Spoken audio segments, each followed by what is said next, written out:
Hi everybody, this is Nikki and I'm here to do a quick video that is my personal experience, a little bit of personal research, no medical advice whatsoever. I'm doing this because I started it a number of weeks ago before coronavirus, and at the time I did have a nice little piece of paper that helped me know what I was going to talk about, and I don't know where the paper's gone, but I'd like to finish this up so I know that I'm done with the series, because I guess it's a series. But okay, anyway, so this is quieting the X2. And the only reason I ever came up with the idea for the video in the first place is because people in my group had been kind of talking about how chatty their X2 was, and having come from the 670G in auto mode, that's a red flag. So I wanted to see, and it's hard to communicate with people about what their settings are because, you know, everything diabetes, there's a million variables at all times, and it's difficult to communicate. So I thought, since I have no control over my own settings, that maybe I could go ahead and set out and read everything from the manual, talk to them over the phone, and gather some good basic information. I did that. I changed the settings on my pump, and my pump is really quiet now. In Control IQ, it's very, very quiet. So I figured I would share what I learned about these things. So I don't have my cheat sheet, so I'm gonna have to do it live, which means I'm gonna make mistakes, but that's okay. Okay, so there are, in Control IQ, they did make a few changes. I am going to provide links because I did put together a document, of course. There are a few changes. I don't think most of them matter that much. I'm not sure. I can't really remember. And they did change the location of a few of the settings. And I think that they, made one or two of them unavailable and added a new one, or, in general, though, the settings are kind of the same. Not too big of changes. And I did do a video where I talked about the differences between alerts and alarms and reminders. I think it's really interesting, and it helped me to understand the difference between them. I will also say that I've learned with this to set everything to vibrate, and I think that is the main reason why my pump is this quiet. And then obviously to kind of trim down on which alerts and alarms, I get. Okay, so the place where these settings are located, everything is going to be under your options. And from your pump side, there's going to be 3 places in Control IQ where you can change your settings. And then once you're done with your pump side, you're going to go to the phone app for your CGM settings. So starting off under options, the places where you're going to find settings here is going to be under My Pump. I don't know if you can see this or not. My Pump is at the bottom. My CGM, which is down to the next page. And then under My CGM is Device Settings. So those are the 3 places I'm going. So I will go back, go under options, and I'll start off under My Pump. Okay, under My Pump, there's 2 places I'm going to go. I'm going to go to alerts and reminders, and then when I'm done in there, I'm going to come back out to pump settings. Alerts and reminders, this is where you can actually pick which alerts you want to turn on, which reminders you want to turn on. This is not going to be the volume of those. This is just which ones you want on, and then to kind of fine tune them the way you like them. Pump reminders, and I think I said this in that explanation video, reminders really have to do with kind of behavioral things, like, if you want to be reminded to check your blood sugar after you've eaten, that would be a reminder. It wouldn't be an alert or an alarm. And in general, the quieter you want your pump, this might be a good place to kind of trim down what you're asking your pump to communicate to you. And if you're testing your blood sugar anyway, or you're going to remember testing your blood sugar, then maybe you just don't get reminded of it. So under My Pump reminders, all of mine are off. And that's been the case for a really long time, and I don't feel like I'm missing anything in life as a result of it. Okay. But you can turn them on individually, and you can set them the way you like them. Okay, so pump alerts, if you go back out to alarms and alerts and reminders, you come down to pump alerts, and there's 2 in here. There's your low insulin alert and your auto off. Your low insulin, you cannot turn the setting off. This is to remind you that you only have a certain amount of units left in your cartridge. You can set this between 10 and 40 units. Mine is set to 20 because it's always been set to 20, and good enough. Your auto off, mine is on, and it's set to 24 hours. That's about as much information as I can give you on it. I understand the function of it, but I don't understand the purpose behind it. basically the point of it is that if you haven't touched your alarm in however many hours you set, I mean, if you haven't touched your pump in that many hours, it will automatically shut off. The pump will shut down. So I set it for the longest possible amount of hours, which is 24. I think you can do, yeah, I mean, I guess you could do 1 hour to 24 hours.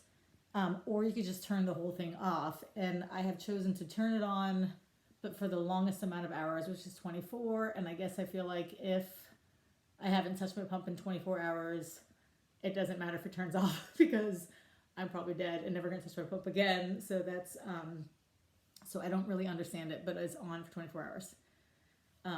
That's a very personal decision, what you wanna do with yours. Okay.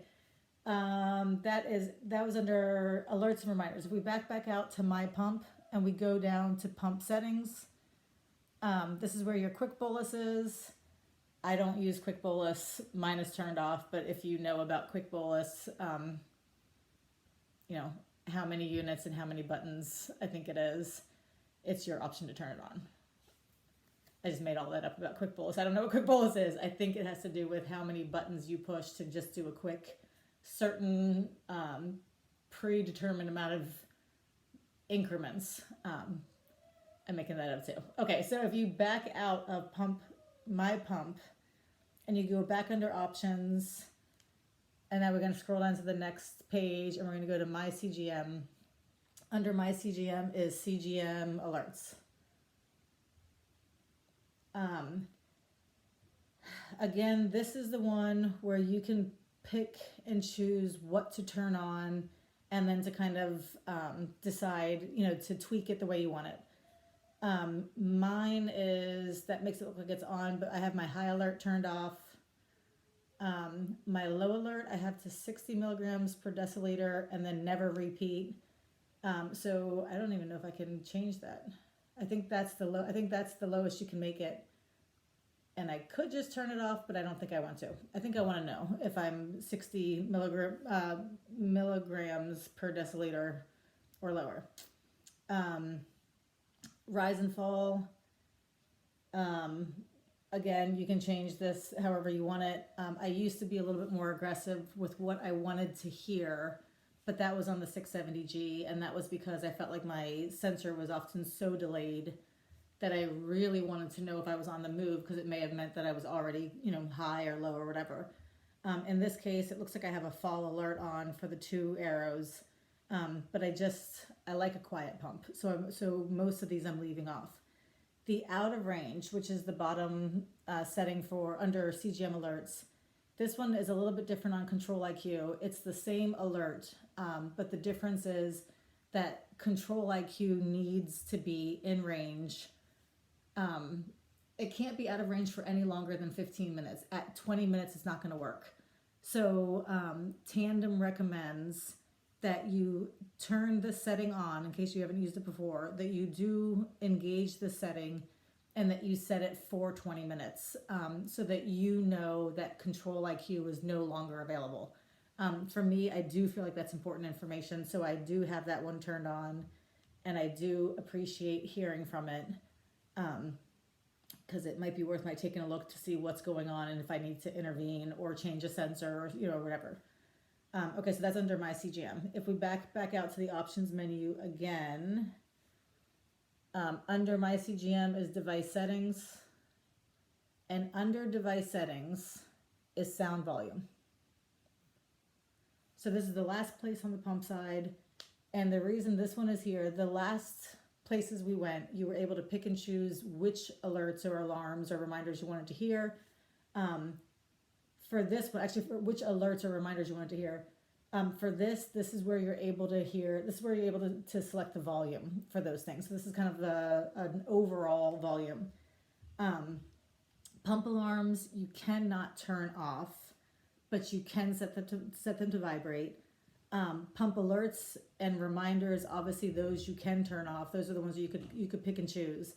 But I have everything set to vibrate, and that's why my pump is so quiet, and I do feel like I still hear enough information that I do okay. Oh, this is the other one, fill tubing. That was new to CGM. I mean, to Control IQ too, the fill tubing. But I just have everything on very quiet, vibrate. The only one of these, I believe, that will escalate is the pump alarms. So it will start off at vibrate, and then if you do not tend to the alarm, and the difference between alarm and alert and reminders is that alarm has to do with the cessation of insulin. So either it means that you have your pump is going to suspend insulin or already has suspended insulin. So you can't ignore those, and that will escalate to something with a tone if you don't acknowledge it, and I believe don't fix the problem. But that's the pump side. Okay, once you are done with picking and choosing your settings there, you can get onto your phone app, and there's mine right there. I don't know if you can see any of this stuff, and this is all going to be under settings. And it's all going to be under alerts. And then there's a million of them.